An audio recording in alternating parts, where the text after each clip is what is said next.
যারা বলেছিলেন যে সাম্রাজ্যবাদ হলো পুঁজিবাদের সর্বোচ্চ স্তর, আজকে সেটা নতুন ভাষায় নতুন প্রযুক্তিতে ফিরে এসছে। আমরা আজকে যা দেখছি, এক কথায় আমরা গোটা পৃথিবীতে দেখছি ধন ও সম্পদের অভূতপূর্ব কেন্দ্রীকরণ, 2 কর্পোরেট শক্তির রাষ্ট্রের উপর প্রাধান্য, 3 যুদ্ধ ও সামরিক অস্ত্রের দাপাদাপির পুনরুত্থান, এবং চতুর্থত যেটা সবচাইতে গুরুত্বপূর্ণ, গণতন্ত্রের বদলে একটা ম্যানেজড ডেমোক্রেসি।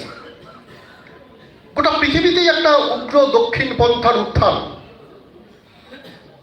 আমরা দেখতে পাচ্ছি,